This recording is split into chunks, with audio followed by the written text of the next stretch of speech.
Conta-se uma história que dois amigos estavam conversando e um pergunta assim: há quanto tempo você é casado? E ele disse: 30 anos. Ele disse: 30 anos? Com a mesma mulher? E o amigo respondeu: com a mesma mulher. Ele falou: cara, como que você consegue um casamento de 30 anos? Eu estou no meu terceiro casamento e já estou pensando em separar. E o amigo disse: na verdade, casamento vai muito de como começa. A tendência é que você continue o casamento da maneira como você começou.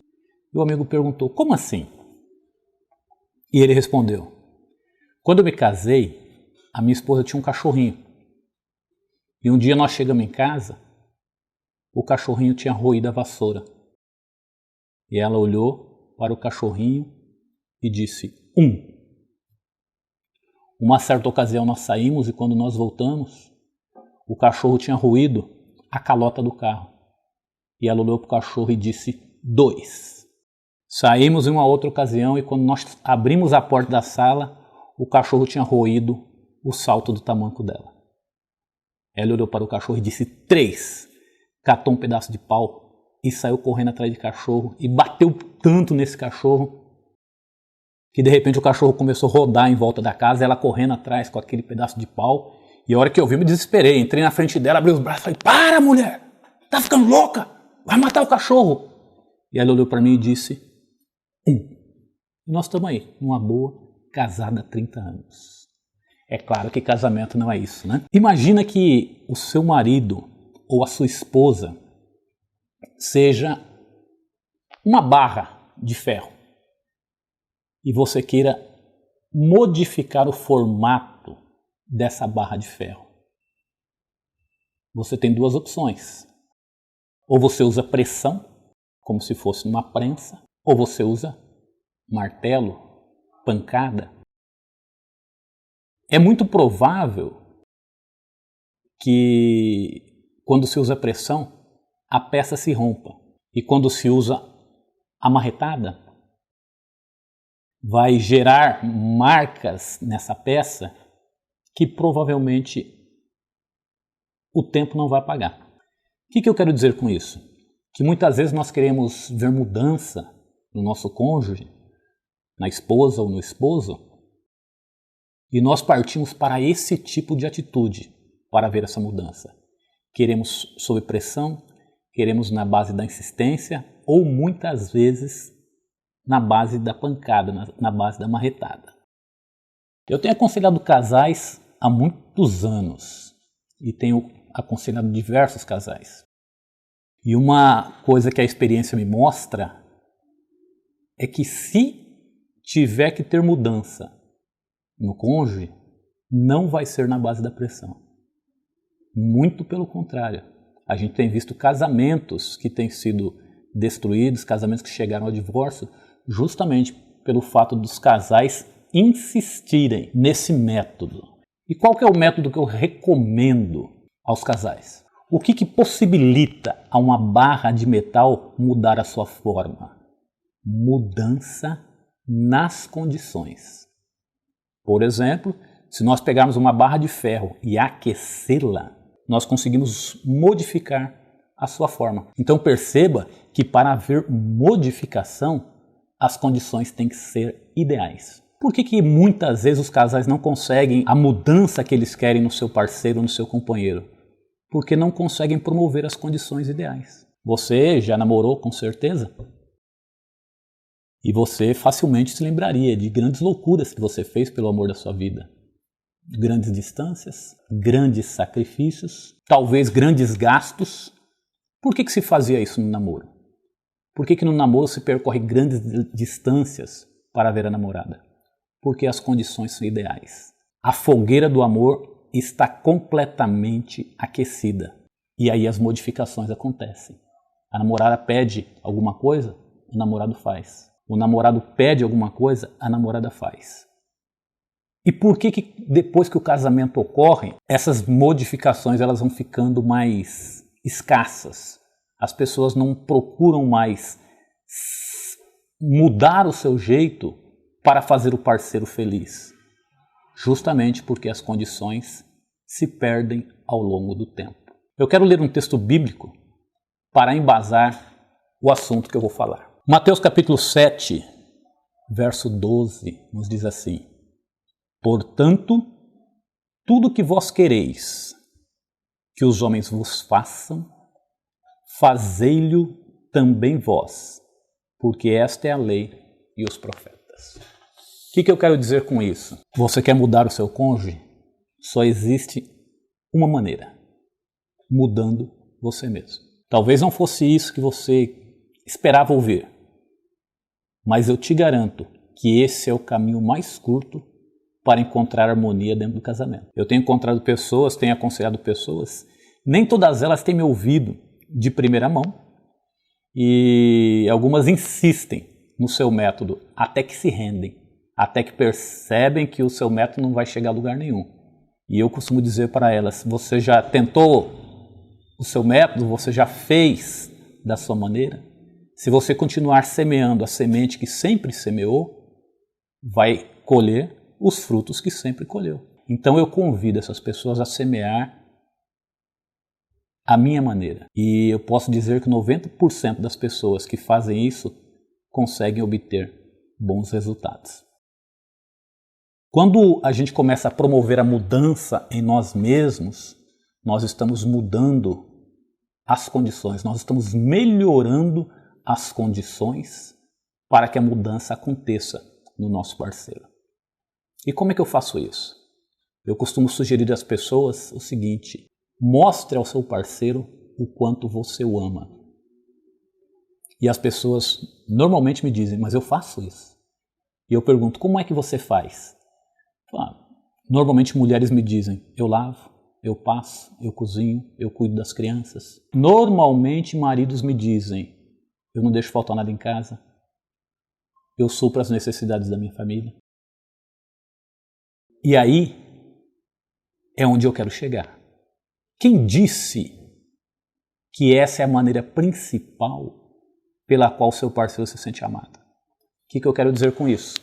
Quero dizer que a maneira pela qual nós nos sentimos amados e a maneira pela qual nós demonstramos amor é como se fosse uma linguagem. Então, se eu disser para minha esposa que eu a amo, mas estiver falando para ela em chinês, ela não vai se sentir amada porque ela não compreende chinês. Se ela disser que me ama, mas disser em árabe, eu não vou compreender e não vou me sentir amado porque eu não entendo a língua árabe. E o que acontece com os casais?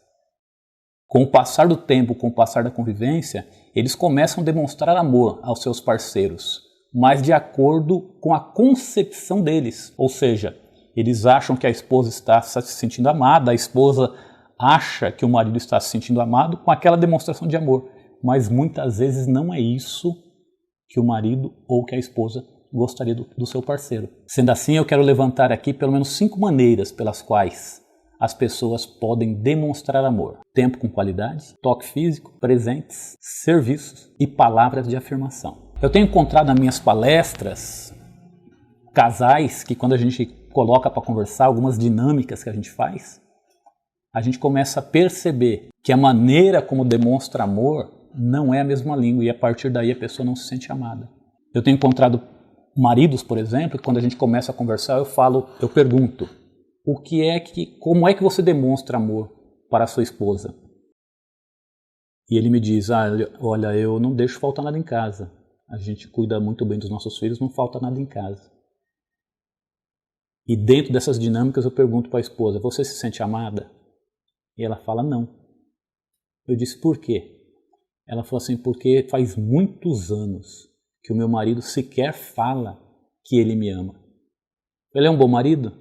Ele é um bom marido, ele não deixa faltar nada em casa, ele cuida dos nossos filhos e tal, mas ele não fala que me ama. Há muito tempo que ele não fala que me ama. Você conseguiu perceber? Falam linguagens diferentes. A linguagem que a mulher fala é a linguagem de palavras de afirmação, enquanto a linguagem que o marido fala é a linguagem de serviços. O marido acredita que ele, suprindo as necessidades do lar, ele está fazendo o seu papel e a mulher deveria se sentir amada por isso, mas a linguagem que ela fala é outra. Então nós temos que entender o seguinte, todos nós temos uma linguagem predominante na qual nós transmitimos amor e na qual nós nos sentimos amados. Então é importante nós percebermos qual é a linguagem que o nosso parceiro fala, para nós podermos fazê-lo sentir-se amado, obviamente, na língua que ele fala. Comecemos por palavras de afirmação. Para a pessoa que se sente amada dessa forma, é extremamente importante dizer eu te amo, é extremamente importante dizer obrigado, dizer por favor, estou muito feliz porque você está aqui, você está muito linda hoje, você é maravilhosa, você é maravilhoso, sua comida está muito boa. A pessoa que se sente amada através de palavras de afirmação, ela precisa ouvir elogios. E eu garanto que dentro do casamento, se você procurar no seu parceiro, você vai encontrar muitas coisas em que ele é muito bom. E ele deve ser elogiado por isso. Seja como cozinheiro, seja como provedor do lar, seja na cama, enfim, sempre tem motivos que nós encontramos pelos quais nós podemos elogiar o nosso parceiro. Detalhe, a pessoa que se sente amada dessa forma, quando ele é criticado, o casamento praticamente acaba. As relações praticamente acabam. Porque a pessoa que fala palavras negativas para uma pessoa que se sente amada através das palavras de afirmação, a pessoa acabou de fechar o diálogo, acabou de fechar o meio de comunicação. Repare no seu parceiro, dê uma olhada. Qual será a linguagem que ele fala? Será que é palavra de afirmação? Se for palavra de afirmação, criticar a sogra, criticar a família é condenar o casamento.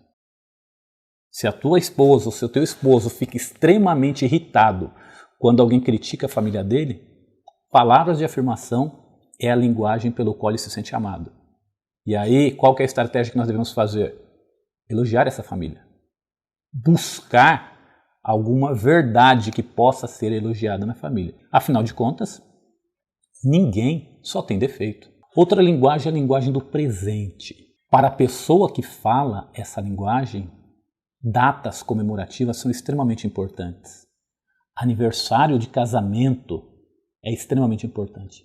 Um marido que esquece a data de casamento de uma mulher que fala essa língua, que tem essa língua como a sua linguagem principal, ele está magoando extremamente a sua esposa. Uma esposa que esquece datas importantes na vida do marido, como o aniversário da mãe, por exemplo, e o marido tem essa linguagem como principal, a linguagem do presente como principal, está magoando profundamente o seu marido. Então procure saber qual é a linguagem que o seu marido fala. Se é a linguagem do presente, marca no celular, coloca na agenda as datas importantes na vida dele ou na vida dela e não se esqueça de um presente, não se esqueça de uma lembrança. Alguém pode dizer assim, mas a situação está muito difícil para ficar dando presente. A pessoa que fala a linguagem chamada presente, ela não se preocupa com valores, ela se preocupa com lembranças. Então, se você puder dar uma flor, se você puder dar um cartão, por mais singelo que seja, já vai fazer grande diferença no seu casamento e você está criando a condição necessária para que o seu cônjuge mude. A outra linguagem é serviço. Quando nós falamos em serviço, normalmente a gente faz essa aplicação ao homem. Pelo menos nas minhas palestras é essa dificuldade que eu tenho encontrado em relação às mulheres. Muitas mulheres dizem assim, diz que me ama. Então perceba que o cidadão, ele tenta demonstrar amor para a esposa. Ele verbaliza isso, ele fala, eu te amo. E a mulher entende assim, diz que me ama, mas não tem capacidade de lavar uma louça. Não tem capacidade de enxugar e guardar uma louça. Não tem capacidade de lavar um banheiro. Então, apesar do cidadão estar tentando mostrar amor através das suas palavras, não é essa a linguagem que a esposa fala. E a esposa não se sente amada, porque a linguagem principal dela é serviço. E ela se sentiria muito mais amada se, de repente, o esposo lavasse uma louça. Então, observe, Faça o teste, experimenta lavar uma louça para tua esposa e veja a reação. Se a reação dela for carícia, se a reação dela for até uma noite de amor mais espontânea, mais intensa, é essa a linguagem que ela fala. E não adianta você querer demonstrar o seu amor de outras formas, porque não vai resolver. Não adianta o presente, não adianta o eu te amo, porque ela não vai se sentir plenamente amada. A outra linguagem, tempo com qualidade. Em época de tecnologia, é muito difícil falar sobre isso. Eu tenho muitas reclamações de casais nas nossas palestras que passam por essa dificuldade. As pessoas falam, eu estou falando com ele, mas ele não tira o olho do celular. E às vezes o marido fala, eu estou falando com ela, mas ela não tira o olho do computador. Então o que é o tempo de qualidade? Tempo com qualidade é você dar tempo exclusivo para o teu esposo ou para a tua esposa. Um tempo para conversar, um tempo para colocar a conversa em dia, um tempo para ficar os dois sozinhos. Você já reparou quando a gente entra num restaurante que só de bater o olho a gente sabe quem que é casado e quem que está namorando? Os namorados, eles vão para o restaurante para passar tempo juntos. E os casados, eles vão para o restaurante para almoçar ou para jantar. O que está faltando? Tempo com qualidade. Existe a necessidade de nós reservarmos esse tempo. Se o nosso cônjuge se sente amado dessa forma, não adianta nós fazermos outras coisas, porque ele não vai se sentir amado de modo nenhum. A nossa última linguagem é o toque. Com toque nós estamos querendo nos referir a tudo que está relacionado à carícia. O abraço, o beijo, o próprio ato sexual. Em algumas palestras que eu faço, eu tenho algumas reclamações que parecem assim mentira que são reais. Mas tem mulheres que reclamam o seguinte, o meu marido não pega na minha mão quando a gente anda na rua. E parece alguma coisa simplesmente banal um negócio desse, né? E o marido diz assim, mas depois de tantos anos, para que ficar andando de mão dada? E eu te pergunto, por que ficar andando de mão dada? E a resposta é, porque a esposa se sente amada assim. Existe um livro chamado Sexo Começa na Cozinha. E diferentemente do que se possa imaginar, o autor diz o seguinte, que para que o sexo ocorra à noite, ele começa na cozinha pela manhã, quando o marido ajuda a lavar a louça, quando o marido enxuga uma louça ou faz um café. Então, as primeiras ações do dia é que vão proporcionar o clima para que nós tenhamos uma noite muito boa, uma noite muito agradável. E é bom que se diga o seguinte, a Bíblia dá completo amparo a isso. Na primeira carta de Paulo aos Coríntios, no capítulo 7, no verso 3, nos diz assim, o marido pague à mulher a devida benevolência. Algumas versões trazem, o marido pague à mulher aquilo que lhe é devido. E da mesma sorte a mulher ao marido. A mulher não tem poder sobre o seu corpo, mas tem o marido. E também, da mesma maneira, o marido não tem poder sobre o seu próprio corpo, mas tem-no a mulher. Não vos defraudeis um ao outro, senão por consentimento mútuo, por algum tempo, para vos aplicardes a oração e depois ajuntai-vos outra vez, para que Satanás não vos tente pela vossa incontinência. Então perceba que a Bíblia considera que o prazer sexual é uma dívida do esposo para com a esposa e da esposa para com o esposo. E se é dívida, nós temos que pagar. Paulo vai dizer assim, que a mulher não tem poder sobre o seu próprio corpo e nem tem o marido poder sobre o seu próprio corpo, mas a mulher que tem poder sobre o corpo do marido. Então, essa é uma linguagem de amor, é uma maneira de se demonstrar amor, através do toque. Mas principalmente homens devem imaginar o seguinte, devem saber o seguinte, não é exatamente o toque do momento, não é exatamente o toque no ato sexual. É o toque que se refere também ao preparo para o ato sexual. O abraço pela manhã, o beijo pela manhã, a declaração de amor pela manhã, a carícia no rosto, um toque nos cabelos, tudo isso vai preparando para o toque final à noite. E eu costumo perguntar nas minhas palestras, quem é que conhece mais o corpo da mulher? E a gente escuta um coro que diz assim, o homem.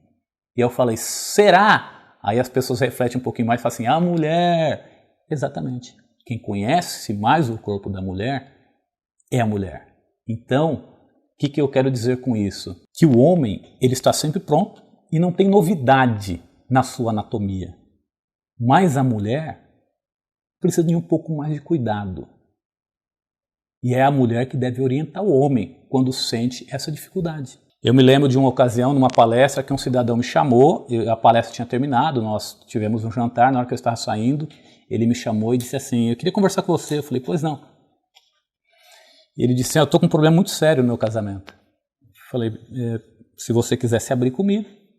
Se você quiser se abrir comigo. E ele me disse, a minha mulher, cara, eu vivo demonstrando amor por essa mulher, sou apaixonado por essa mulher, ela fala que eu não amo ela.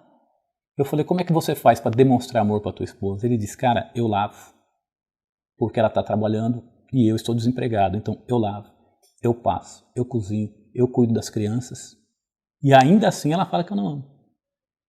E eu disse para ele, você toca a sua esposa? Ele falou, claro que eu toco, que homem que não toca a sua esposa? E eu virei para ela e disse assim, ele te toca da maneira como você gostaria de ser tocada?